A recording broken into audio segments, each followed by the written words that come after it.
Sejam muito bem-vindos a mais um episódio do programa Sem Objeção. Aqui no Sem Objeção, a verdade ganha voz e vamos conhecer histórias inspiradoras. Mas antes de começarmos, eu vou fazer um convitinho a você. Se inscrevam no nosso canal, curtam, comentem e compartilhem. Venham fazer parte da nossa grande família Rede TV Nova Digital.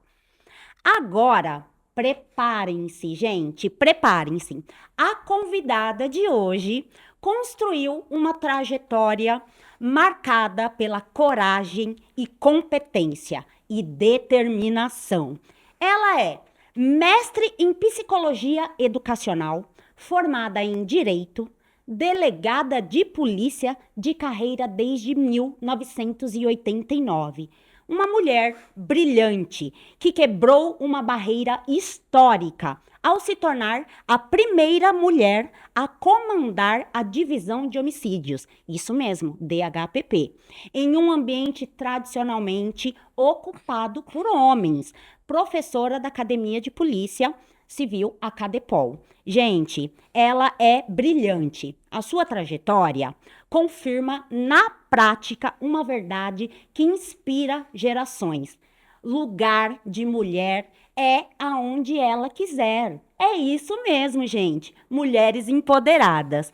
É uma profissional admirada, respeitada e um dos maiores nomes da segurança pública brasileira.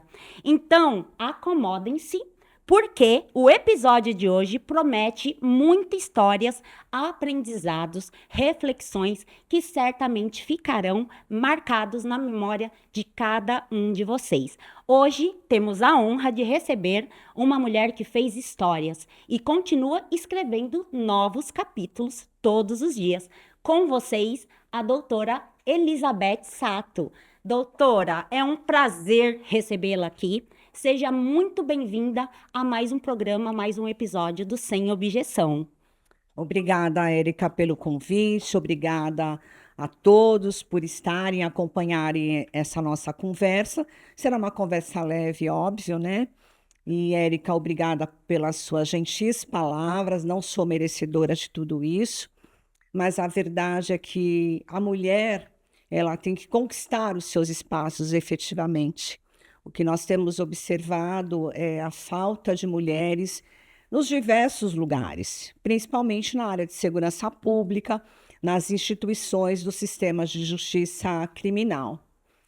Muito bacana, doutora. Vamos dar início agora a um bate-papo leve, gostoso. Vamos conhecer um pouquinho mais. Dificilmente as pessoas não conhecem a doutora Elizabeth Sato, né? Ela é conhecida a nível municipal, estadual e federal. Mas aqui nós vamos ter a oportunidade de conhecer mais intimamente, saber dos projetos dela, das ideias dela, como doutora Elizabeth Sato, mulher da sua trajetória.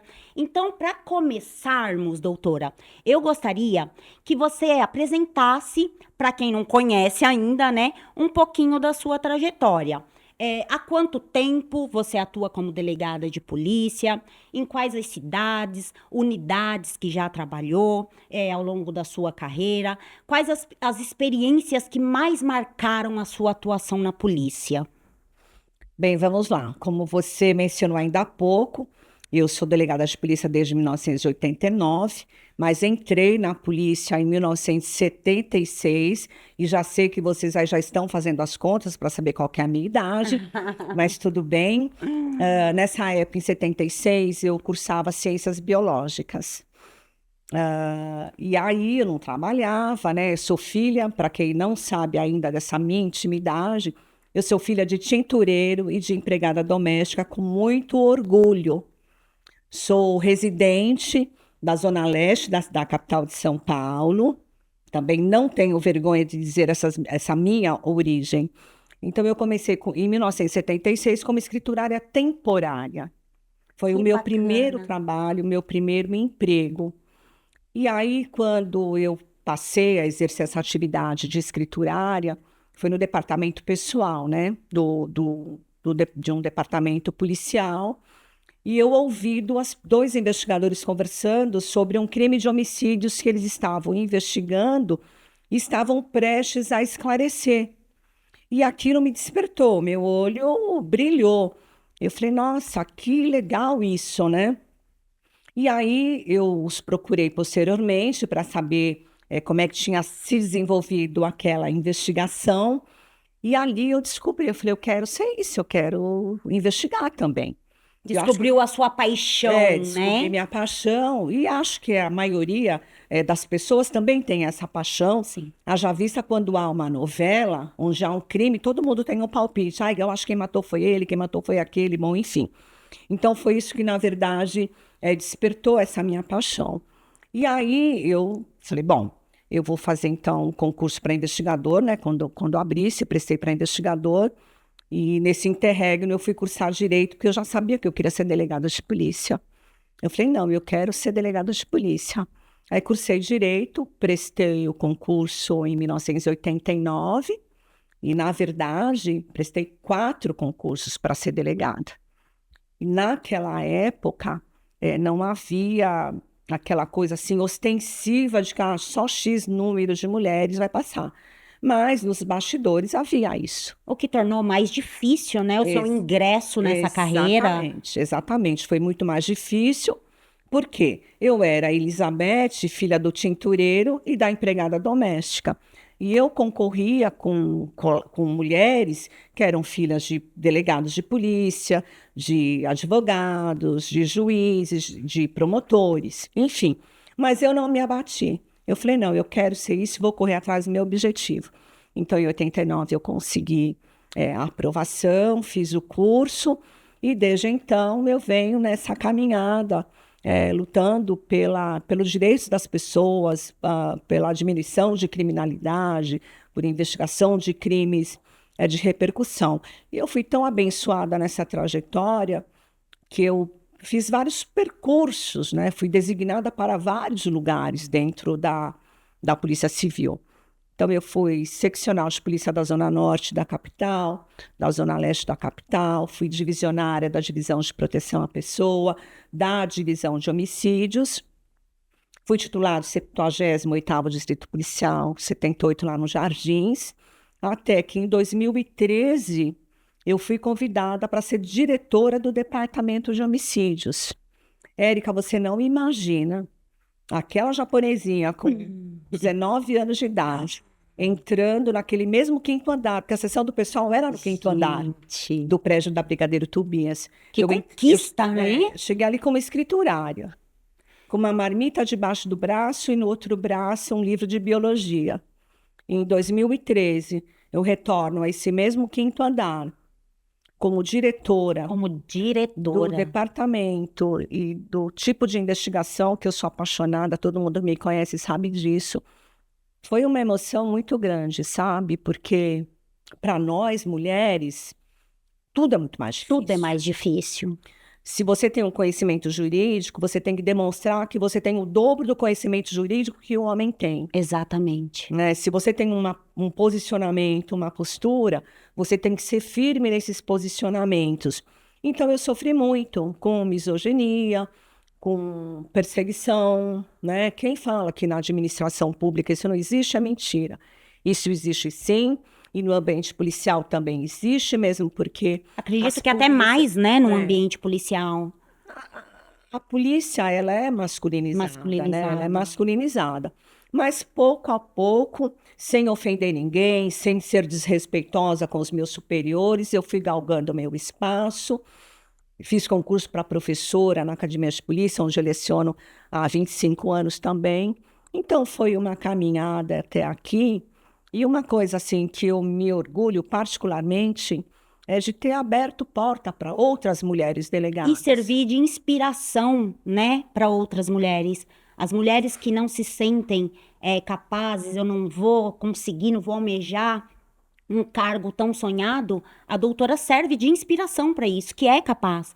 E demonstra também, através dessa história, a doutora demonstra muito que não basta só a paixão, precisa de vocação, de competência para poder chegar. Porque você chega, mas se não tiver competência técnica, você não se mantém no cargo. E a doutora se manteve e foi subindo cada vez mais, degrauzinho por degrau, e está onde está. né, doutora? Muito, parabéns, né? É admirável a sua história, mas eu queria saber, porque aproveitando o gancho, a doutora ocupa um cargo historicamente, né, ocupado por homens. Então, quais foram, que a doutora sofreu, falou que quais foram esses desafios mais marcantes aí na história que a doutora enfrentou?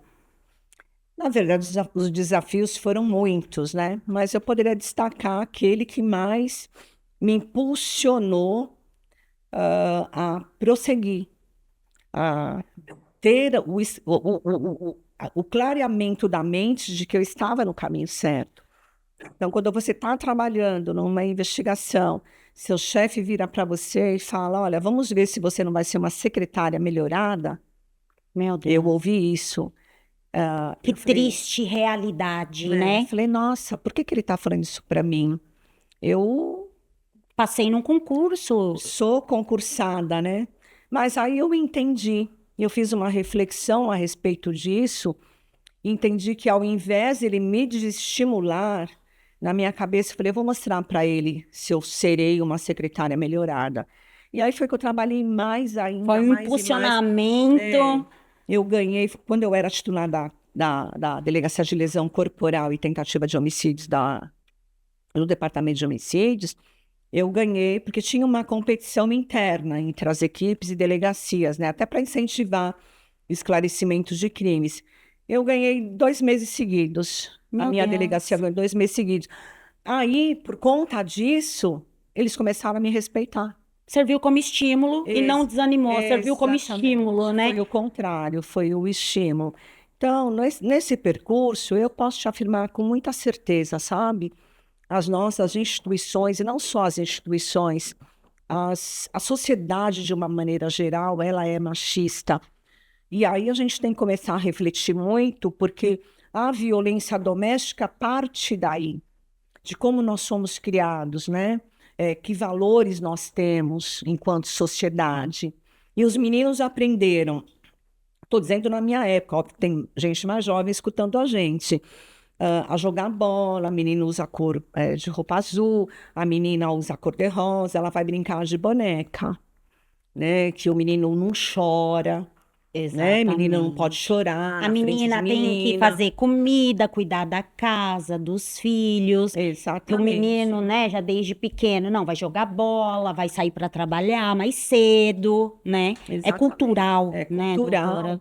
E quando a gente estuda um pouquinho de criminologia, o que a gente percebe nessa evolução de sociedade, as pessoas nessa contemporaneidade, hoje elas têm um entendimento mais avançado do que foi no passado, Exatamente. né? Então, hoje nós sabemos que as mulheres têm a sua luta, e aí, só fazendo um parênteses, né, das mulheres terem a sua luta, vejam, o pessoal jovem também não sabe disso, a não ser que tenha estudado, a mulher teve direito ao voto em 1932 e ela só podia votar se ela tivesse autorização do marido Do dela. marido.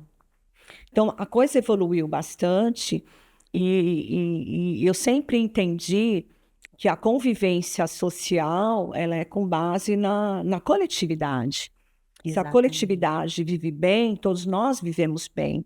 Então, a gente tem que começar a pensar um pouco que futuro a gente pretende enquanto país e principalmente quanto sociedade e família. No bem comum. A Exatamente, no família bem é um, comum. né, é as bases, né, da sociedade, Sim, né? com certeza, eu acredito nisso. Exatamente. Mas, doutora, além da atuação como delegada, sabemos que você também é professora da Academia de Polícia, né? Só. E aí nós gostaríamos de saber as matérias que a doutora ministra, como que é essa função da doutora ministrando aulas para delegados, né? Para formação de delegados. Conta um pouquinho pra gente.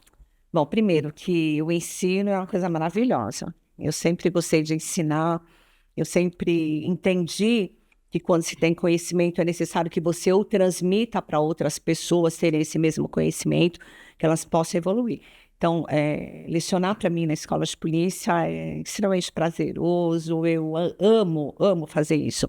Eu tenho 2 disciplinas lá, gerenciamento de crises, né? e violência doméstica e de gênero. Nós formamos, até para complementar, nós formamos agora de 2023 até agora mais de 4.400 profissionais de segurança pública, Uau! entre delegados de polícia, a gente terminou a formação agora em junho, escrivãs de polícia e todas as demais carreiras, né? E é muito interessante porque essa última turma minha de delegado foram 440 delegados de polícia. E nas turmas, nas classes, né, foram 16 turmas e cada classe com mais ou menos 28 ou 30 pessoas. Tá quase mais ou menos metade de delegadas e delegados. E aí tem sala que quando eu entrava para dar aula, eu olhava chamar as meninas, eu falava, ai meu Deus, agora como é que a gente vai fazer essa desconstrução, se é que a gente pode usar essa palavra, né? Como é que você vai desconstruir um homem com 30 a 35 anos, delegado de polícia, ele compreender como é que eu vou sensibilizá-lo a compreender a violência doméstica e de gênero? Aí eu sempre começo com uma provocação. E essa provocação, ela é deliberada, mas ela é muito consciente. É bom que se explique isso. Então eu olho e a maturidade policial faz com que você mais ou menos leia as pessoas, né? A gente consegue enxergar aqueles que são mais resistentes, aqueles que não acreditam na nossa disciplina. Então, eu escolho um aluno e pergunto, doutor, por favor, o senhor poderia, por gentileza, apontar 4 mulheres da sua vida que o senhor mais ama? E aí eles pensam, minha mãe, a minha esposa, a minha namorada, a minha prima, minha irmã. Então, fica sempre dentro dessas pessoas. Aí eu olho bem para ele e pergunto, por favor, doutor, agora o senhor me diga, o senhor escolha, melhor dizendo, uma delas para ser vítima de estupro. Nossa, que forte, né? Mas que leva à reflexão. Aí eles ficam paralisados, olham para mim, as professora, eu não consigo responder. Eu falei, então, esta reflexão que nós vamos fazer agora. Porque Exatamente. a gente tem conhecimento desses movimentos todos, Red Pill, enfim, tantos outros, que menosprezam e diminuem a mulher, como se a mulher fosse a provocadora para ela ser vítima de violência sexual, né? Essas frases são comuns. Tá vendo o decote dela? Olha o tamanho da roupa Tava dela. pedindo, Tá saindo né? desse jeito, Tava se enfim. Então, oferecendo. essa é uma reflexão que no início ela parece dura, mas ela não é.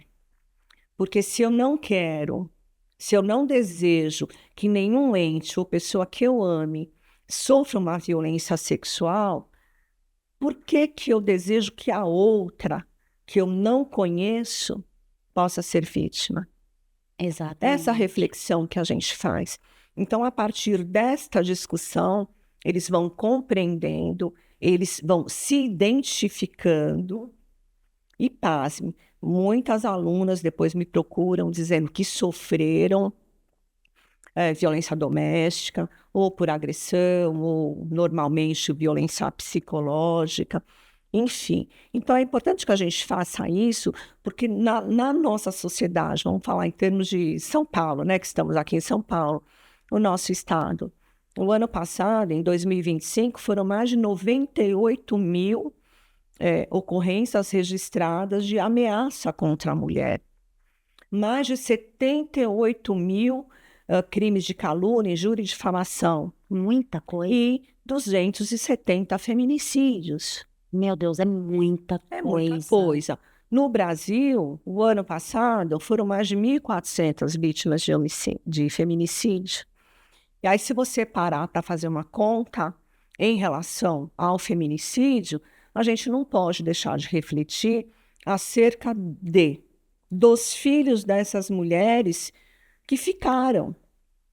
Porque a mãe foi morta, o marido foi preso, ou o companheiro foi preso, em algumas ocorrências há a prática do suicídio. Então, vamos fazer uma conta. Convido vocês todos a fazerem essa conta. Mais de 1.400. Vamos arredondar que se fosse 1.500 o ano passado, em 2025, no Brasil.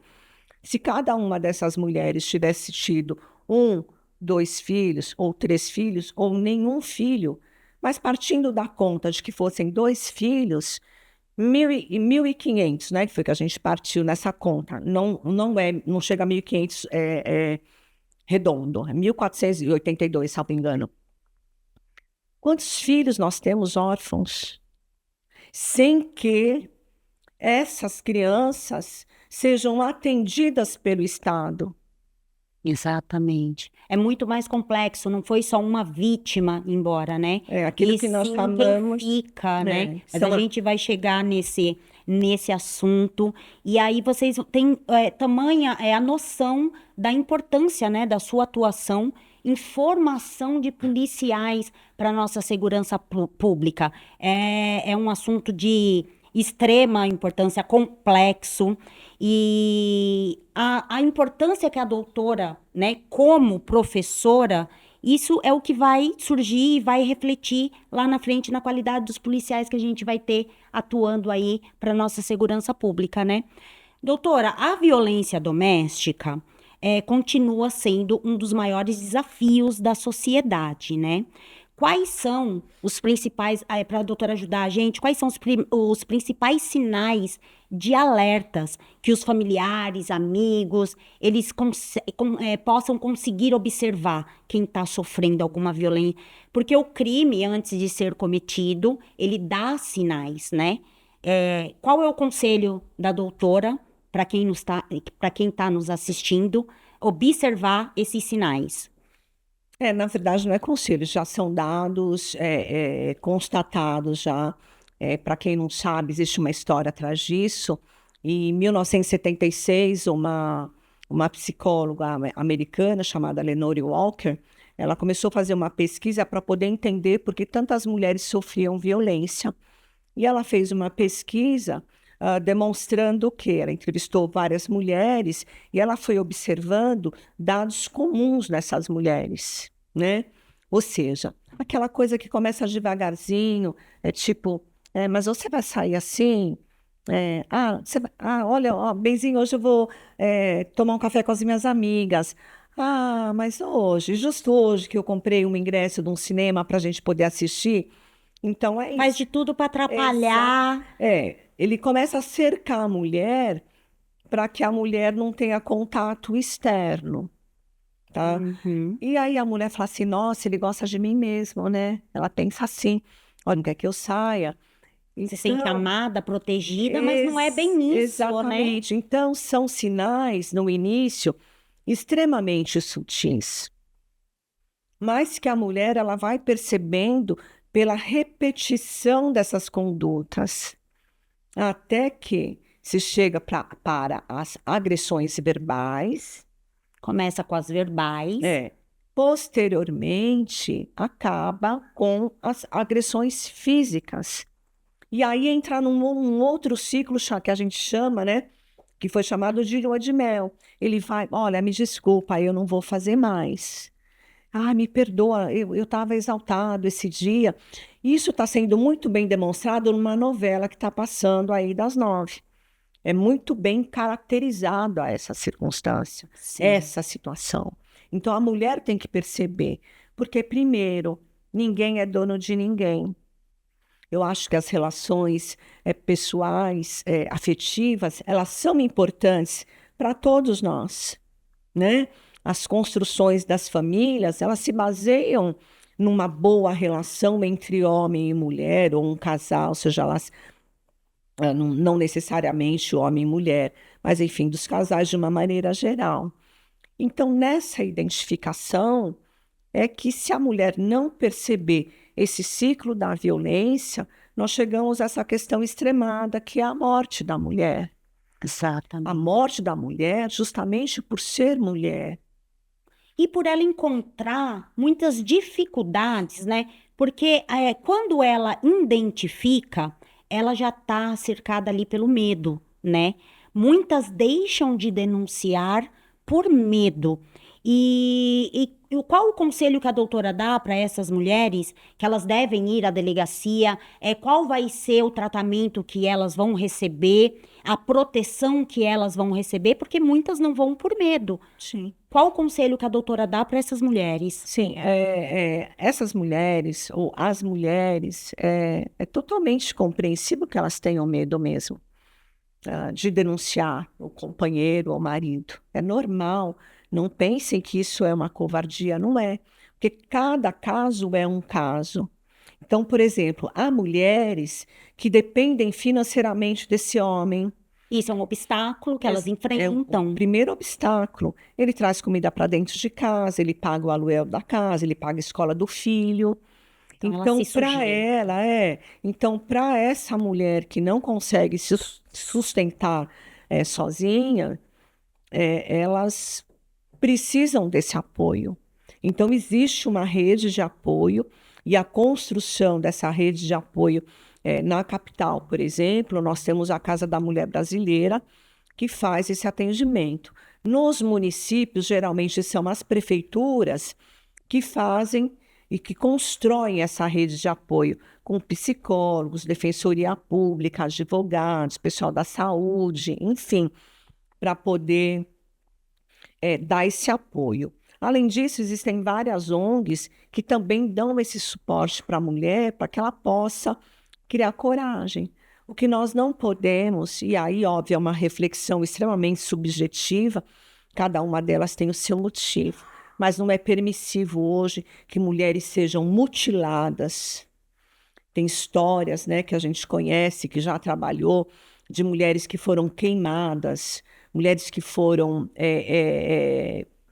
mutiladas por conta dessa violência.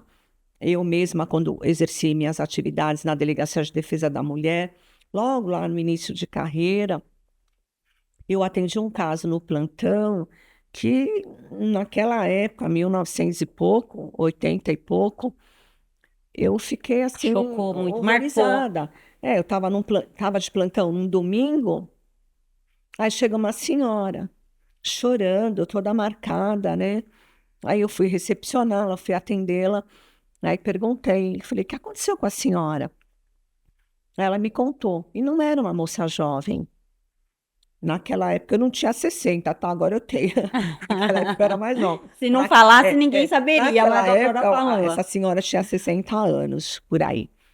Então, ela me contando que estava em casa na noite anterior, preparou, ela tinha chego do serviço, fez o jantar, fez a comida, arroz, feijão lá para o marido dela, e ficou lá esperando o marido chegar do serviço. E o marido não chegava. Quando ele chegou, a comida já estava fria no fogão. E ele chegou embriagado, alcoolizado, É a grande realidade. manguaçado. E aí ele falando para ela, mulher, cadê minha comida? Ela fala, espera um pouquinho que eu vou esquentar. Só que ela acendeu o fogo novamente para esquentar a comida, ela já estava com uma caneca de água para ferver, Meu para fazer o Deus. cafezinho para ele. Meu Olha só a Deus. conversa. Ele nervoso, aí ela pegou um prato, pôs a comida para ele pegou o garfo, foi comer. Essa comida tá fria, essa comida não se começou a xingar a mulher. Uhum. O que que ele faz? Levanta, vai no fogão, onde ela estava com a caneca, esquentando para fazer o café para ele. Ele pega a caneca e joga água fervente no rosto da No mulher. rosto dela. Meu Deus. E aí você começa a pensar, era uma senhora simples, mas você começa a pensar que vida dessa mulher. O marido embriagado, diz que ele bebia todos os dias. E ela foi lá para pedir ajuda para gente. E óbvio, Olha como é importante, né, ter esse suporte, você chegar numa delegacia e ter esse suporte, ainda mais quando você é recebida por uma mulher que entende a sua dor, que vai te ouvir e ela poder se sentir acolhida e protegida, né? vocês não têm noção de como é triste uma Como é mulher triste. acuada, uma mulher que não tem para onde correr, que ela não sente apoio de ninguém. Outras pessoas, agora estou falando genericamente, tá? Existem pessoas que não se solidarizam com esse tipo Com de esse tipo de situação em situação. relação à mulher. Ah, a mulher não sabe porque ela não quer. Ah, essa mulher aí fica atrás de macho. Não é isso. Não é isso. Ela precisa de um suporte. De uma rede de apoio. Exatamente, para ela poder sair desse ciclo da violência. E uma causa que a doutora defende, atua bastante, né? Porque todo mundo fala muito na violência à mulher, mas quando uma mulher é vítima de feminicídio, ficam ali os filhos, né? Então, a doutora também defende essa proteção aos órfãos, né? Do feminicídio. Como que a doutora segue nesse compromisso dessa causa? Essa é uma causa que vem já me despertando já há algum tempo, não é uma coisa que nasceu agora. Eu tenho até um artigo escrito a respeito disso. São as chamadas vítimas indiretas. Porque quando há um crime, tanto a imprensa quanto a sociedade, de uma maneira geral, fala: a mulher morreu, o número de feminicídio, tantas mulheres morreram, tantos homens presos, ou tantos homens que se mataram depois de ter matado a mulher. E os filhos que sobram, que Exatamente. ficaram dessas famílias? Ninguém pensa. Ninguém pensa Ninguém pensa. nas consequências, né, das pessoas que ficam. E são as chamadas vítimas indiretas. Então, o que eu estava falando anteriormente, naquela conta dos perto de 1.500 feminicídios ano passado no Brasil, se cada uma dessas mulheres tivesse tido ao menos 2 filhos, isso é uma conta grotesca, tá, pessoal? Quantas pessoas, quantas crianças nós não temos órfãos? E aí a criança vira uma disputa entre os avós paternos e os avós maternos. Isso quando eles querem ficar com essas crianças, mesmo porque muitas mulheres têm filhos de outros relacionamentos. Então, fica uma vítima indireta ali sendo dividida, sendo disputada. Muitas vezes a justiça tem dificuldade nessa concessão, digamos assim, de quem vai ficar com os filhos. E sem essas crianças ter aquele suporte emocional para poder superar isso e passar por essa fase, né? O As apoio crianças psicológico. não têm. Então, em 2023, nós temos uma lei do governo federal que propõe o pagamento de pensão para essas crianças que são menores de 18 anos. Porém, a maior dificuldade que se tem é como esse recurso vai ser pago e, principalmente, quantas crianças são Serão no Brasil? suficientes, né? Nós não temos dados estatísticos relevantes a respeito disso, nenhum banco de dados existe.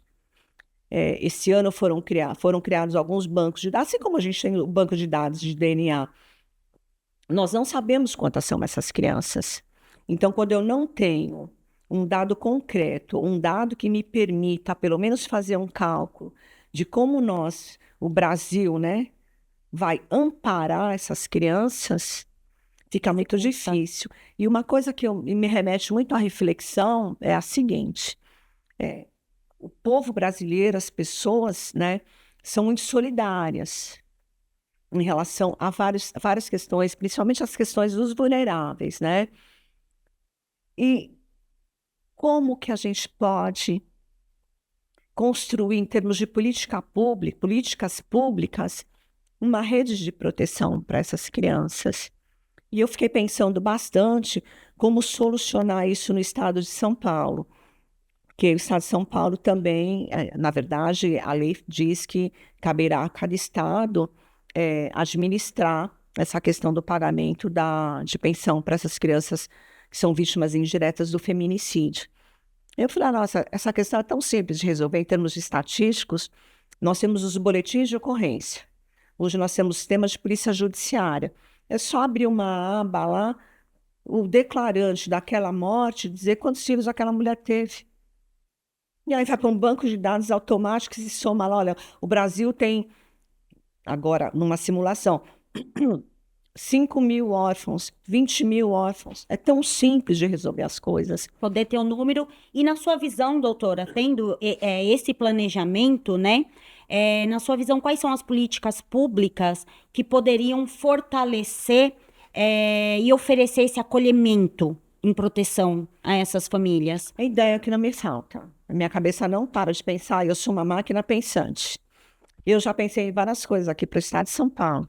E uma das minhas propostas em relação as vítimas os órfãos do feminicídio, melhor dizendo, você pode fazer convênio com o SESI, Senai, tem Federação das Indústrias, que pode dar apoio, principalmente para adolescentes, fazer um curso técnico. Mesmo estando num abrigo, aquela criança não precisa ficar ali abandonada. Exatamente, ou que esteja com os avós, não importa. O Estado tem como oferecer muitas coisas para essas pessoas. Dar todo esse suporte para essas crianças. Exatamente, mesmo porque vamos refletir todo mundo junto. Inclusive você cá comigo e todas as pessoas que estão escutando a gente. Vamos lá, gente. São crianças e adolescentes que nós não sabemos o potencial delas. Isso é uma coisa que mexe muito comigo, porque quem garante para todos nós que Deus não preparou que uma dessas crianças pudesse ser um presidente da República, um grande cientista que pode descobrir uma vacina importante, que seja boa para todas nós, para todos nós. E ela está assim. A gente não sabe. Nós temos que dar oportunidade para as pessoas. É isso que eu vejo em relação ao Estado. Sabe, o Estado tem que ser o protetor das pessoas vulneráveis, das pessoas que precisam. É necessário que se faça isso. E a construção de uma política pública, ela vem justamente daí. Exato. Dos reclamos da sociedade. A sociedade é que diz, olha, vamos ter atenção com os autistas, vamos ter atenção para os idosos, vamos ter atenção para a X camada da sociedade. O que a gente não pode é ficar sem fazer nada, observando as coisas acontecerem, achando, não, eu estou bem, eu tenho meu salário, eu tenho minha casa para morar, então eu não preciso fazer mais nada para ninguém. Isso não é verdade. O tamanho da importância que nós temos, né, a população, em colocar os nossos representantes, né, no poder, que precisa ter essa visão, que precisa, uma visão muito mais, não é ali só no momento, mas uma visão à distância, a longo prazo, para poder dar soluções realmente eficazes, e não só estampar ali o problema, né? Então, isso é muito importante, doutora. Doutora, um tema que vem ganhando destaque, que a doutora também atua bastante nisso, ganha destaque nas suas falas, é a violência vicária. Então, eu queria que a doutora explicasse um pouquinho aí para as pessoas que muitos não entendem o que é a violência vicária, a doutora explicar de uma forma simples o que ela significa. Tá. É um nome bem esquisito, né? Mas esse nome vicária veio de uma pesquisadora, uma espanhola, que o sobrenome dela era isso, e acabou adotando esse nome para violência vicária. O que é a violência vicária? É uma violência nova, né, que foi introduzida na Lei Maria da Penha, e temos até agora o vicaricídio, é o homicídio, feminicídio, agora a gente também tem o vicaricídio. Mas vamos lá, por partes. Violência vicária, o que é? Quando a gente fala de violência doméstica, intrafamiliar, todo mundo imagina aquela casa, né? Então, estamos aqui, vamos supor que esse estúdio seja uma casa. Então, mora o marido, a mulher, os filhos, e geralmente essa pessoa pode ter uma secretária do lar, né? Uma profissional que trabalha ali, pode ter uma cuidadora de um idoso, porque tem uma pessoa idosa que precisa ser cuidada, enfim, então são as pessoas que convivem dentro daquele ambiente. Então, a violência vicária, ela se refere a ascendentes, descendentes, parentes e quem exerce uma atividade dentro daquela casa. Então, vou dar um exemplo para todo mundo entender. Recentemente, nós tivemos um caso, salvo engano, foi em Goiás, que o marido, para se vingar da mulher, ele pega os filhos, ele mata os filhos. Então, a violência vicária é isso. Aquilo que o outro faz, o autor faz, para causar um enorme sofrimento na outra pessoa. O agressor, ele atinge terceiros, né? Exatamente. Ele provoca terceiros para atingir a mulher, que ele quer causar o sofrimento. Exatamente. Agora, imaginem vocês, o maior sofrimento para uma mãe é ver os filhos mortos. É o pior sofrimento, É o pior do que pior, matar ela, né? exatamente. E qual a diferença, então, da violência vicária e o homicídio vicário? É exatamente esse exemplo que a doutora deu. O vicaricídio é na mesma linha. O vicaricídio é aquela morte também decorrente de ascendente, descendente, pessoas que moram no mesmo lugar. Sim. Tá. Aí ele não só agride, mas ele Isso. chega a cometer o homicídio para Isso. poder machucar Machucar. aquela pessoa. E olha que interessante, só uma complementação dessa fala. Recentemente nós tivemos um caso em que a mulher, ela era eu não gosto de falar esse termo empregada, né? Minha mãe foi empregada doméstica, mas eu gosto de falar a secretária do lar. A secretária do lar. Essa mulher, ela viveu ali e ela sofreu a violência vicária. Teve uma notícia aí recente também falando disso. Aí houve uma dúvida, mas ela era só empregada da casa? Ela não era só empregada da casa, ela tinha aquela convivência intrafamiliar também, doméstica. Era muitos anos, tinha aquela convivência. Exatamente. E como que a gente pode identificar, para ajudar mesmo quem tá nos ouvindo, um sinal de violência vicária? Como que a gente pode identificar isso? Então, meio que se misturam essas violências, né? Que às vezes a pessoa é tão sutil e a pessoa não... Tudo muito sutil. Então, tem que prestar atenção se está maltratando a criança, se está... Na minha época se falava judiando, né? Eu nem sei qual que é o termo que usa hoje. Mas judiando de uma criança.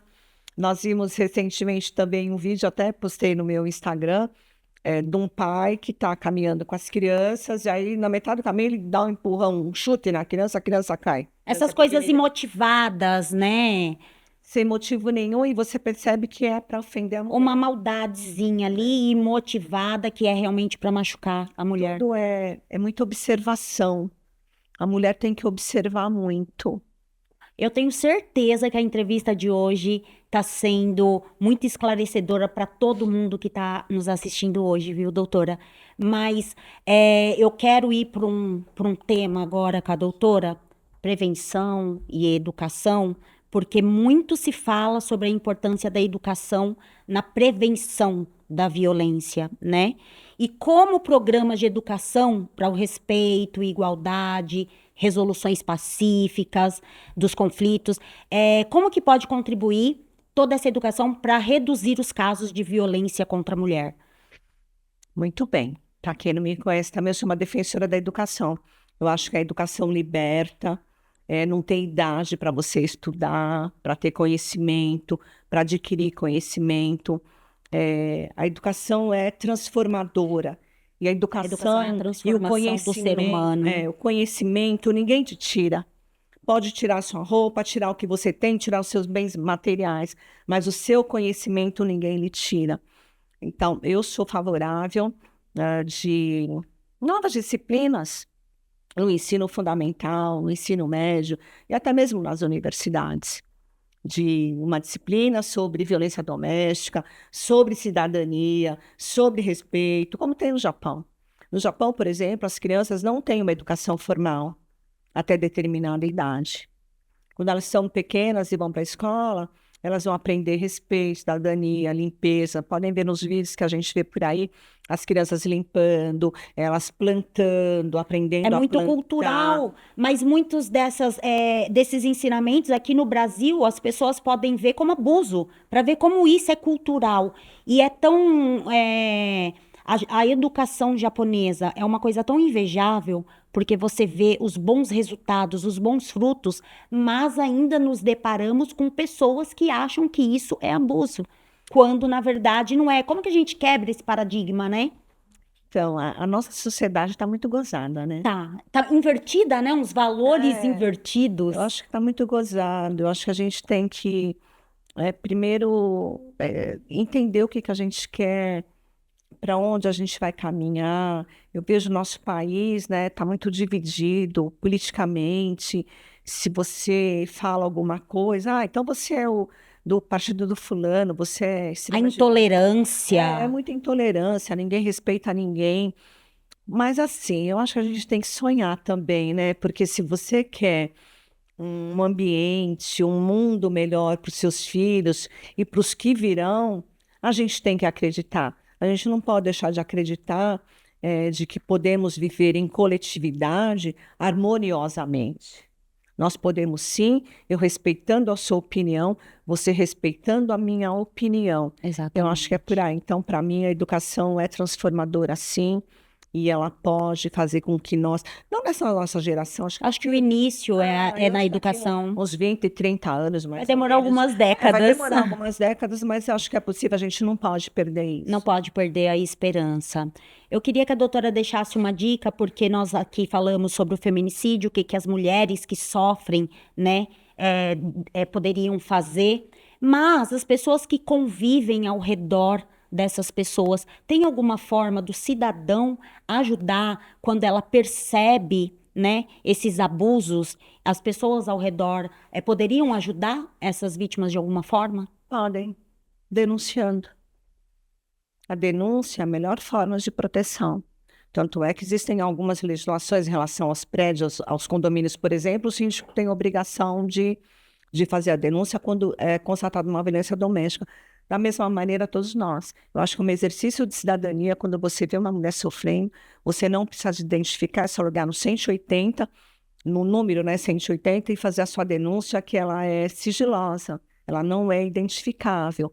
Então, é importante que a gente ajude essas mulheres, né? Então não tenham medo, né? Não, É não a pode ter denúncia medo. anônima. A gente Você vai pode estar salvar uma ajudando. mulher, a vida de uma mulher e de seus Uma filhos, é denúncia pode importante, salvar uma vida. com Então não certeza. tenham medo, denuncie. Quem estiver presenciando qualquer ato de violência, denuncie, né, doutora?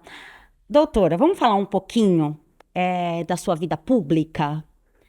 Porque eu gostaria de saber da doutora o que despertou o seu interesse pela carreira policial, a doutora já falou, pela carreira pública. Na verdade, assim, tudo é reflexão e eu penso muito sobre os próximos passos, o que a gente vai fazer. Eu acho que o maior problema não, né? Acho que a questão minha é de pensar muito, é de refletir muito. Eu tenho 50 anos de polícia, fiz esse ano, cheguei já onde deveria chegar, sou delegada de polícia de classe especial e vi muita coisa, sabe? Vi muitas tragédias, muitos dramas, e vi muitas pessoas sofrerem, sofri junto, chorei junto com essas pessoas. Então, ajudei muitas pessoas também. E aí comecei a pensar um pouco sobre isso. Eu falei, eu tenho muita energia ainda, eu tenho muito propósito na vida. E eu gostaria agora de experimentar o outro lado, onde efetivamente, porque quando a gente se cobra políticas públicas, sempre existem 1.200 desculpas em relação a isso, as dificuldades existentes. Eu quero experimentar um pouco isso. Então, eu decidi disponibilizar o meu nome para ser candidata a deputada estadual por São Paulo e entender um pouco, sabe, esse desafio do que seria tudo isso. Podemos dizer, então, que a carreira policial da doutora chegou num patamar ali máximo. E a doutora, então, acredita que disputando uma vaga para deputada estadual, a doutora vai poder contribuir muito mais, porque vai além do cargo de delegada. A doutora vai poder dar sequência nesse trabalho e contribuir muito mais para a população. Levar essa experiência que eu tenho em segurança pública para o outro lado, né? E qual é a competência do outro lado? É legislar, fiscalizar e representar o povo, a população. Isso, Muito para mim, é a importante. parte mais interessante que existe, porque eu converso muito, sempre conversei muito, já deu para perceber, sou professora, a professora fala muito, de ouvir pessoas, de ouvir os reclamos das pessoas, de andar pelas comunidades e pelas periferias e entender o que as pessoas precisam. Tem muitos que são muito insensíveis em relação às causas das pessoas. E a mulher, ela já carrega essa É sensibilidade uma coisa por meio de mãezona, natureza. sei lá o que que é, uma batianjapa. E a soma de uma mulher com essa sensibilidade e toda essa bagagem de carreira não tem como dar errado, né, doutora? Eu acho que é só somar mesmo. Eu acho que a doutora tem muito a contribuir aí e a ajudar toda a população. A doutora tá de parabéns, viu, doutora? Obrigada, eu sou uma pessoa que tenho fé, eu tenho muita fé. A minha fé, na verdade, é maior que o meu medo. E se Deus abençoar, né? A gente tem propósito, tem como contribuir, tem vontade, pelo menos, né? Acho que o mais importante é você ter vontade de ajudar pessoas.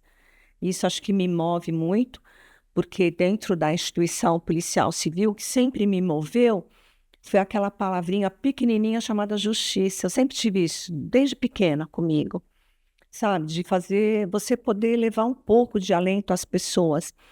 E dentro do que a gente está conversando, é você poder devolver uma pessoa que foi vítima de homicídio, você poder dizer para a família dessa pessoa que foi morta que o autor do crime foi esse, sabe? Você poder devolver alguém que estava sem identificação e foi morto. Eu acho tão relevante isso, sabe? Uma avó, uma certa feita, foi até o DHPP, porque ela queria me conhecer, porque nós conseguimos esclarecer a morte do neto dela. Eu me lembro até hoje o nome do neto dela, a circunstância do crime, enfim, a idade dele. E essa senhora chega lá na delegacia, na homicídios, com uma bandeja, né, uma forma envolta num pano de prato, e ela virou para mim e falou assim: doutora Sato, eu fiz uma torta para a senhora com a única lata de sardinha que eu tinha na minha casa. E aí vocês imaginam, aquela senhora, super humilde, residente da periferia da Zona Sul, ela faz uma torta de sardinha para mim como agradecimento. Missão cumprida, é muito gratificante e ao mesmo tempo doloroso, É né? gratificante, mas eu fiquei pensando, puxa, eu fiz a minha obrigação. A minha obrigação era trabalhar para esclarecer aquele crime. Mas isso para mim teve um impacto. Uma coisa foi tão relevante aquilo, porque ela só tinha aquela lata de sardinha. Ela pegou 3 conduções para ir lá levar essa torta de sardinha Para agradecer. para me agradecer.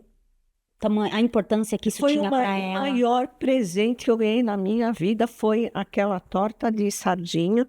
Ainda brinquei com ela, falei, agora eu vou fazer um cafezinho, a senhora vai comer junto comigo. Aí ali a Bonitinha. gente comeu e repartiu aquilo. Então é isso, é missão mesmo, sabe? Eu já vi muitas pessoas também nessa caminhada falarem coisas que não tem nada a ver, né?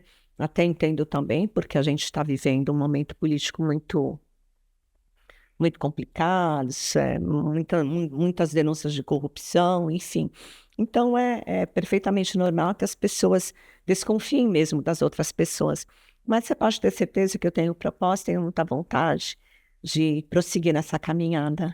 Doutora, eu queria ficar aqui ainda, no mínimo, mais umas 2 horinhas, que eu tinha tanta coisa aqui para perguntar, mas infelizmente o nosso tempo é limitado. Mas eu tenho certeza que as pessoas que nos acompanharam até agora puderam identificar esse coração enorme que a doutora tem. Porque ver a doutora na televisão, a doutora atuando, eu acho que todos enxergam aquela mulher forte e eles não conhecem esse coração, né? Então é tão importante, acredito que essa entrevista foi de tamanha importância para levar esse conhecimento das pessoas, o tamanho de coração, esse propósito que a doutora tem. E com certeza a senhora vai ter muito sucesso na sua carreira. E com o seu sucesso, não é o sucesso da doutora somente. Toda a população vai ganhar. Nós vamos ter uma representante e eu tenho certeza que toda a população vai ganhar muito se a doutora conseguir alcançar esse sucesso e os seus projetos derem certo, que vão dar, tá bom? Muito boa sorte na sua carreira, doutora. Tá. Eu agradeço muito o seu tempo, que eu sei que tá super corrido, a sua disponibilidade de ter tirado aí uns minutinhos para vir aqui no nosso podcast, no nosso programa Sem Objeção e apresentar a doutora Elizabeth Sato para os nossos telespectadores. Agradeço muito a doutora. Se quiser deixar uma mensagem para nossos telespectadores, fique à vontade, doutora. Quero sim, quero agradecer você e aos moradores de Cotia e região. Muito obrigada por essa oportunidade, que Deus abençoe a todos. Muito obrigada pela presença mais uma vez. A gente vai encerrar mais um episódio do Sem Objeção. Agradeço a presença de todos os ouvintes, os nossos telespectadores. Um beijo para vocês. Fiquem com Deus.